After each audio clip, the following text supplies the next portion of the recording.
Lui à son sujet, lorsque je prends la deuxième définition, on me dit être humain adulte de genre ou sexe masculin par opposition à la femme et à l'enfant.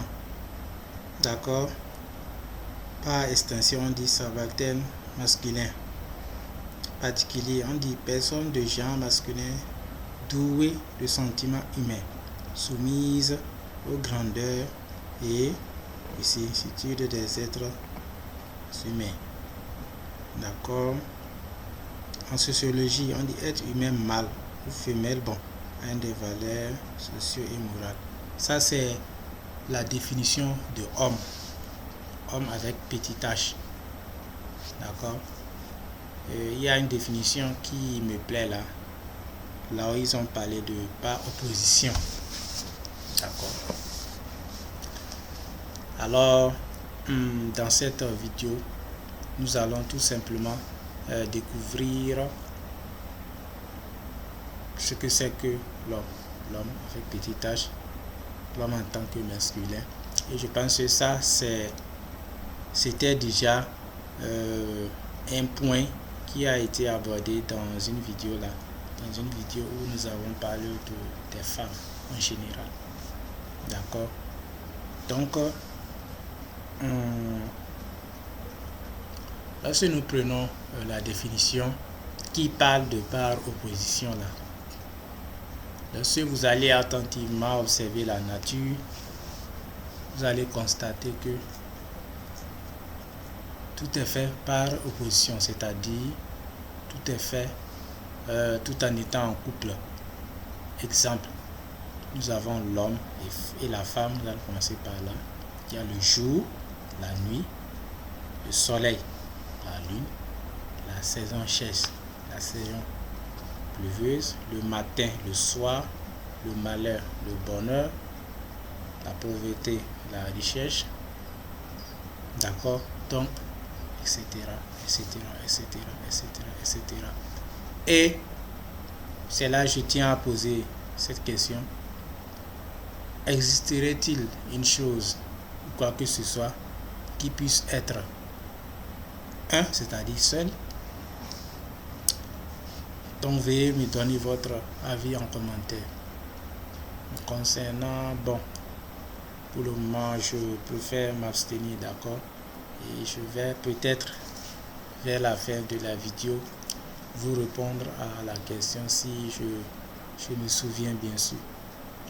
D'accord? Donc, nous constatons que la nature est faite ainsi.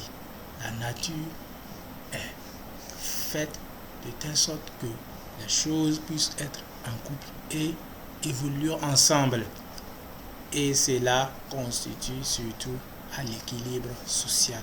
Cela participe à l'équilibre de la société, si vous voulez. Maintenant, pour que cet équilibre-là puisse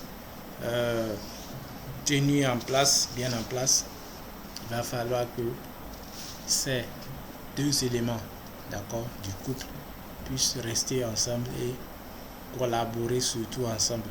C'est comme deux applis qui doivent être combinés pour pouvoir fonctionner ensemble. D'accord? Si nous prenons l'homme et la femme en tant que deux programmes opposés, les deux doivent rester ensemble non seulement pour se reproduire, mais également pour beaucoup de choses entre griffes.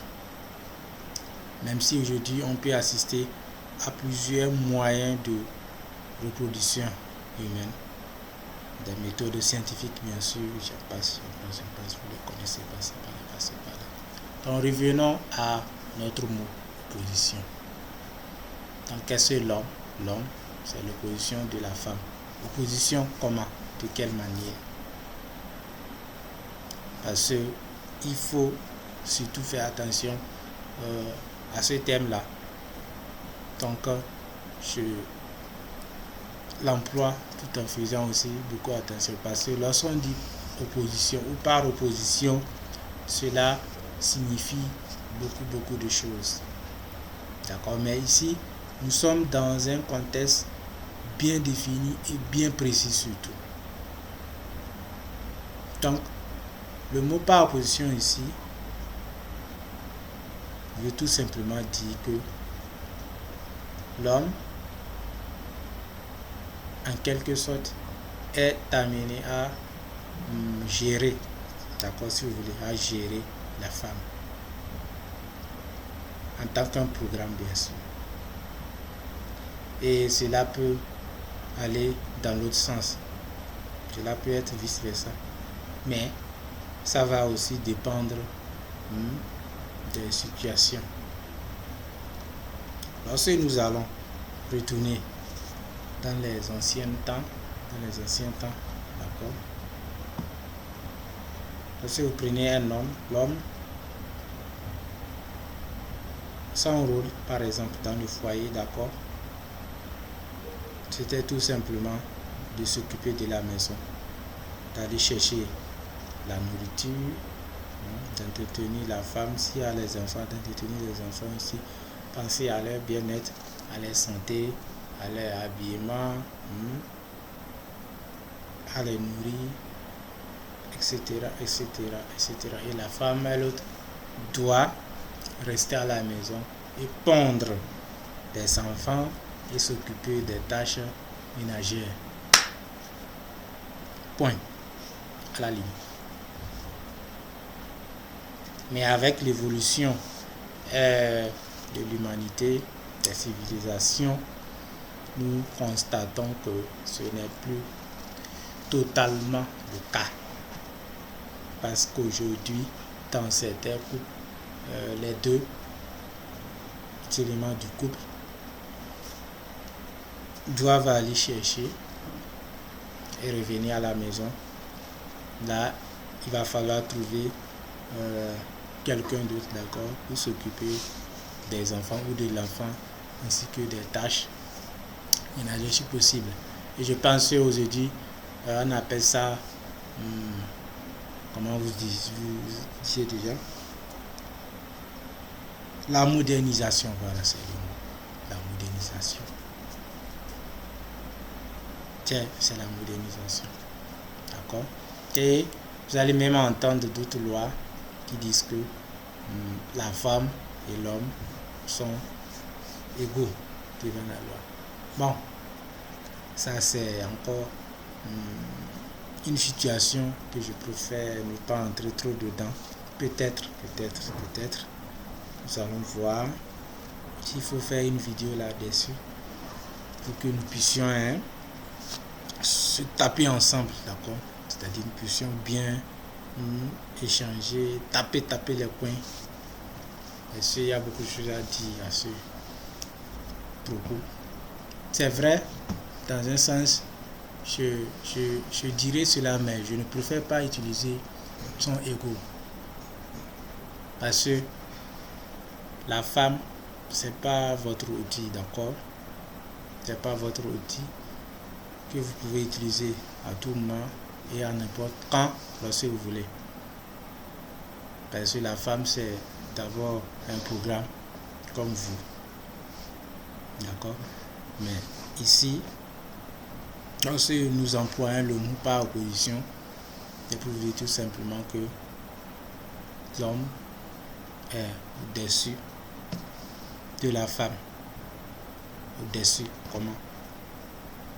L'homme doit être tout simplement respecté et que la femme doit savoir surtout la place de l'homme et sa place. Parce que ce n'est rien d'autre que ça. Si vous voulez montrer à l'autre que l'on connaît sa place, d'accord, et que s'il y a eu lieu de faire ceci ou cela et cela, là c'est à l'autre de faire ceci ou cela.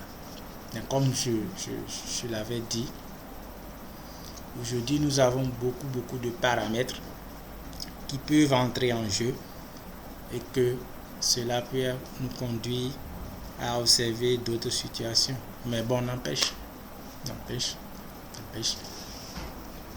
Dans ce monde, nous avons plusieurs pays et dans chaque pays, il y a des lois et ces lois sont souvent établies en fonction des cultures, y compris des religions de ces milieux-là. Et je pense que dans d'autres pays aujourd'hui, néanmoins, malgré l'évolution de l'humanité, de la civilisation, de tout ça là, tout ce que vous voulez, je pense que l'équilibre là est toujours respecté. Et c'est de cet équilibre là nous sommes en train de parler ici. Pas pour dénigrer quoi que ce soit, d'accord? Pas pour parler d'infériorité ou de supériorité, non, loin de là. C'est juste pour vous dire une vérité sur laquelle tout le monde s'est assis. Ou bien tout le monde essaye de cacher. C'est tout. Parce que c'est ça aujourd'hui. C'est ça le monde d'aujourd'hui. Ce que l'on vous fait croire, ce que l'on vous fait montrer, c'est juste du votre face. C'est du face caché. On aime souvent cacher trop la vérité. Et on préfère marcher sur le mensonge que sur la vérité. D'accord? Parce que lorsque la vérité jaillit, le fruit que cela engendre, ça profite tout le monde. Mais aujourd'hui, beaucoup préfèrent le contraire. Beaucoup préfèrent un intérêt individuel qu'à l'intérêt collectif. Donc c'est ce qui nous pousse parfois à s'asseoir sur ces genres de choses. Donc c'est un peu ça. Donc pour résumer rapidement ce point-là, l'homme, c'est le chef de la femme, si vous voulez. Et rapidement, je vais balancer une question. Est-ce que l'homme a un chef? Ça, c'est une deuxième question aussi. Maintenant, passons au second point. Le second point, c'est l'homme d'aujourd'hui. Lorsque je dis l'homme d'aujourd'hui, j'aimerais surtout parler ici de la jeunesse, surtout la jeunesse en tant que nous avons bafoué notre place et nous courons surtout de gauche à droite, de gauche à droite, de gauche à droite. On n'a pas un objectif bien précis. Vous devez avoir un objectif en tant que jeune et homme, pas celui de courir surtout derrière les femmes, parce que ça c'est peine perdue, comme je l'ai dit. En tout cas, selon moi, c'est une peine perdue et c'est une mauvaise idée. C'est une mauvaise idée. C'est pas très astucieux, c'est pas très malin de courir derrière la femme. Mais je pense que le contraire, je donnerai 2 pouces même pour ça. Et pour en savoir plus à ce sujet, donc, lisez ou consultez surtout des informations concernant le game, les relations. Je pense que cela va vous aider beaucoup mieux à comprendre ce à quoi je fais allusion. D'accord? Parce qu'il y a beaucoup de choses à ce niveau-là. Et lorsque vous arrivez au niveau des spécialistes ou des personnes qui se sont spécialisées ou qui veulent se spécialiser dans ce domaine-là, ils vont vous brosser correctement ce point-là ou ce sujet-là. Parce que c'est comme un puits, c'est très profond. C'est très profond. Et n'hésitez pas surtout à vous lancer si vous voulez vraiment découvrir ce qui se trouve dans ce puits-là. Parce qu'il faut prendre des risques. Quelqu'un qui n'aime pas prendre des risques ne peut pas découvrir ce qu'est la réalité vraiment. Parce que cette réalité-là, elle est faite uniquement que de risques. Donc vous devez vous plonger dedans et découvrir ces risques-là. Ça vaut mieux. Pour tout le monde d'ailleurs. D'accord? Donc, pour mettre fin, d'accord, à la vidéo, je vais terminer en disant ceci. Nous devons, d'accord, chercher d'abord notre place. Parce que là, vous voyez que la quête, ou disons, le fait de savoir ce que l'on est, c'est vraiment très important. C'est comme lorsque vous prenez une machine.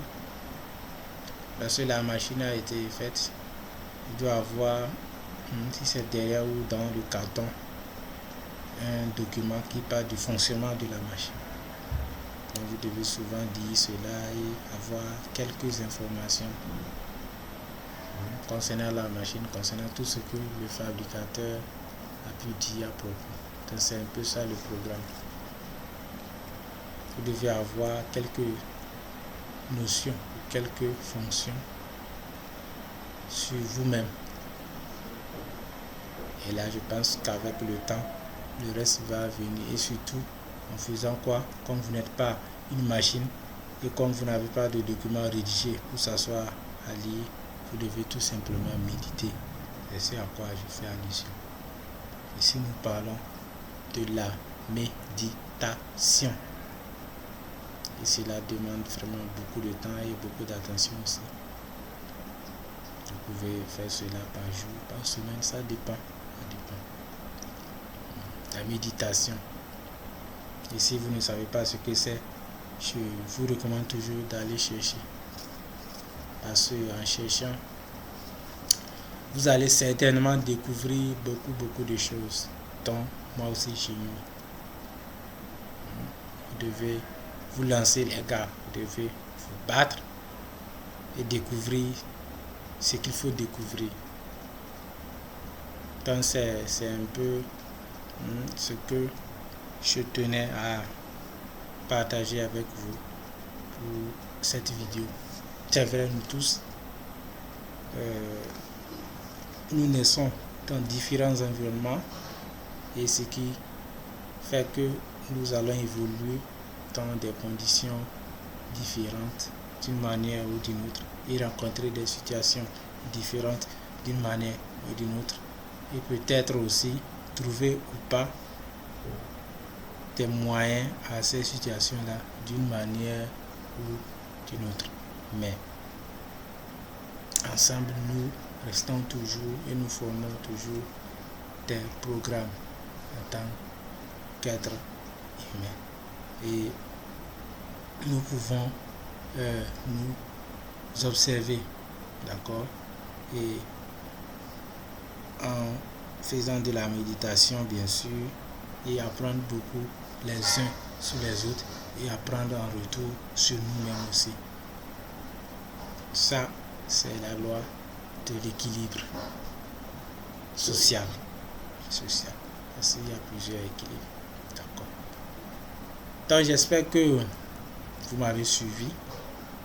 Et surtout, n'hésitez pas à me laisser en commentaire ce que vous en pensez. Je tiens vraiment à entendre votre avis. Cela m'intéresse. Ça va là nous aider, d'accord, pour l'avenir, à voir aussi comment il faut aborder les sujets. Et aussi, mettez-nous en commentaire toujours les sujets et peut-être d'autres idées que vous préférez qu'on en parle. J'espère que je pense que je l'ai bien précisé dans l'une des vidéos là concernant la chaîne, les sujets ou les domaines dans lesquels nous pensons mettre pied, si vous voulez. Parce que il y a une chose qui m'inquiète moi personnellement, et la chose, c'est le temps. Le time. C'est pourquoi chez les Anglais, vous allez entendre souvent le time is money. Le temps, c'est de l'argent. Et ils savent pourquoi ils disent ça. Parce que pour eux, ce qui compte, c'est comment avoir l'argent. Donc, disons, eux, c'est leur souci, c'est leur objectif, ça. Et nous, Quels sont nos objectifs? C'est quoi nos objectifs?